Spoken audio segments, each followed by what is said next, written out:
Assalamualaikum warahmatullahi wabarakatuh. Alhamdulillahirabbil alamin wa bihi nasta'inu ala umuri dunya waddin. Wassalatu wassalamu ala sayyidina Muhammadin wa ala alihi washabbihi ajmain, amma ba'du. Pada postingan video kali ini saya hendak mereaksi atau menjawab celaan Ustadz Wahabi terkait pembagian sifat Allah menjadi sifat wajib 20.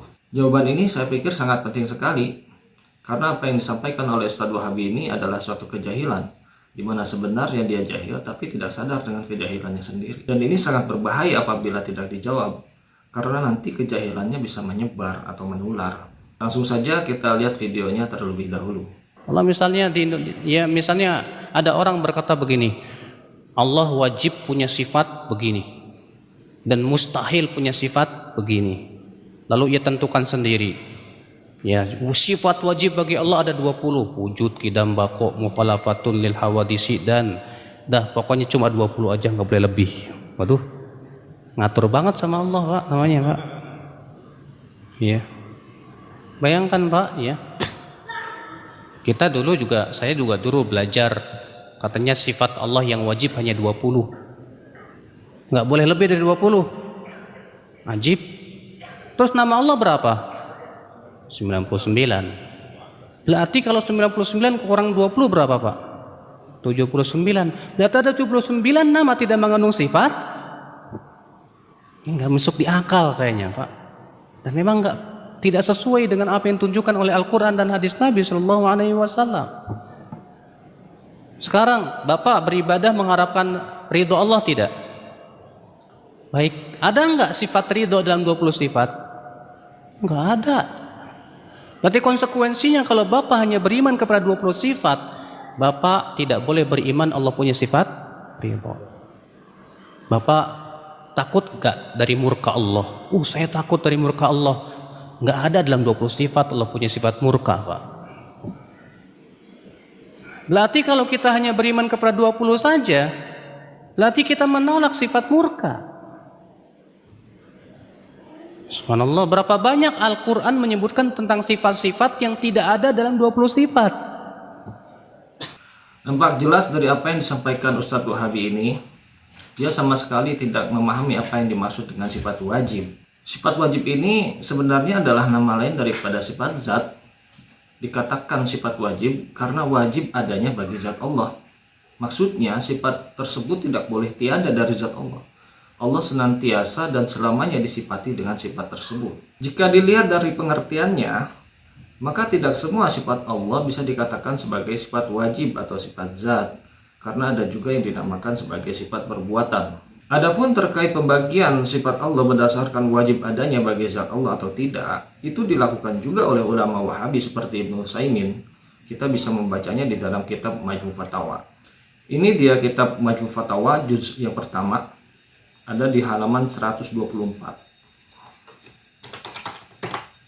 Seperti biasa, teks kitab sudah saya ketik ulang dan sudah saya tambahkan harokat serta terjemahannya agar bisa mudah dibaca kembali oleh netizen.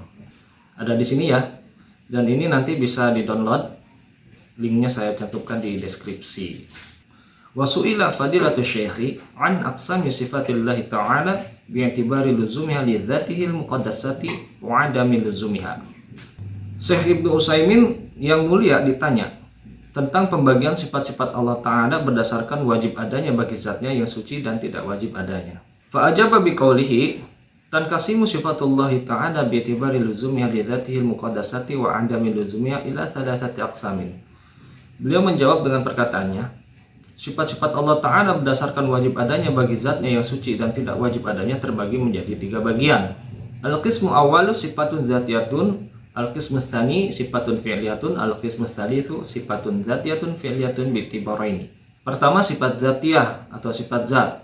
Kedua sifat fi'liyah atau sifat perbuatan. Ketiga sifat dzatiyah fi'liyah berdasarkan 2 pertimbangan. Fa amma sifatu dzatiyatu fayuradu biha sifatul lazimatu li dzatihi ta'ala allati lam yazal wa la yazalu muttasifan biha. Adapun sifat dzatiyah yaitu sifat-sifat yang wajib ada bagi zatnya Ta'ala, yang Allah selalu dan selamanya bersifat dengannya. Mislal hayati wal ilmi wal qudrati wal izzati wal hikmati wal azamati wal jalali wal uluwi wa nahwiha min sifatil ma'ani. seperti hidup, ilmu, kekuasaan, kemuliaan, hikmah, keagungan, keperkasaan, ketinggian, dan sifat-sifat ma'ani lainnya. Wa summiyat dzatiyatan li luzumiha lidzati. Sifat-sifat ini disebut zatiyah karena wajib ada pada zatnya, tidak boleh tiada. Wa mithlal yadaini wal ainaini wal wajhi wa qad tusamma hadhihi bi sifatil khabariyah. Contoh lainnya adalah dua tangan, dua mata, dan wajah yang sering disebut sebagai sifat khabariyah. Wa amma sifatul fi'liyatu fahiya allati tata'allaqu bi masyiatihi wa laysat lazimatan li dzatihi la bi i'tibari naw'iha wa la bi i'tibari ahadiha. Adapun sifat fi'liyah atau sifat perbuatan yaitu sifat yang bergantung pada kehendaknya dan tidak wajib ada bagi zatnya, baik dalam jenisnya maupun dalam perinciannya. Mislal istiwai 'alal arsy wan nuzuli ila samai dunya wan maji lil fasli bainal ibadi yaumal qiyamati. Contohnya adalah sifat istiwa di atas arsy, turun ke langit dunia, serta datang untuk memberikan keputusan di antara hamba-hambanya pada hari kiamat. Fahadhihi sifatun fi'liyatun tata'allaqu bi masyiatihi insya fa'alaha wa insya lam yaf'alha. Sifat-sifat ini adalah sifat fi'liyah yang bergantung pada kehendaknya. Jika Allah berkehendak maka dia melakukannya, dan jika tidak maka dia tidak melakukannya. Wahya sifatun hadisatun fi naw'iha wa ahadiha. Sifat-sifat ini adalah sifat-sifat hadis atau sifat baru dalam jenis maupun satuannya atau afrodnya. Kitab Majmu' Fatawa Ibnu Utsaimin halaman 124 juz 1. Dari perkataan Ibnu Utsaimin tersebut jelas bisa diketahui bahwasanya ternyata ulama Wahabi menetapkan sifat wajib juga. Hanya saja mereka menyebutnya dengan sifat zat saja. Namun dari definisinya ternyata sama saja dengan definisi dari sifat wajib. Adapun terkait jumlahnya yang 20 itu adalah batasan minimal yang harus dihafal atau diketahui oleh seorang muslim agar dikatakan sempurna imannya. Karena untuk mengetahui semua sifat Allah itu sulit ya, dan tidak mungkin disebabkan sifat-sifat Allah jumlahnya hanya Allah yang mengetahui. Jadi bukan membatasi sifat Allah hanya 20. Dan berdasarkan definisi yang disampaikan oleh Ibnu Utsaimin, maka bisa diketahui bahwasanya tidak semua sifat Allah bisa dikatakan sifat zat atau sifat wajib. Itu artinya tidak semua sifat di dalam Asmaul Husna bisa dikatakan sebagai sifat zat atau sifat wajib. Karena sifat yang tergantung kepada kehendak Allah itu tidak dikatakan sebagai sifat zat, melainkan dikatakan sebagai sifat perbuatan.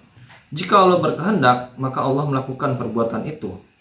Jika Allah tidak berkehendak, maka Allah tidak melakukan perbuatan itu. Hanya mereka tidak menjelaskan berapa jumlah minimal yang harus dihafal atau diketahui oleh seorang muslim agar dikatakan sempurna imannya. Dan sebenarnya itu layak dipertanyakan. Cara mudah untuk mengetahui perbedaan sifat zat atau sifat wajib dengan sifat perbuatan adalah dengan cara melihat lawan dari sifat tersebut.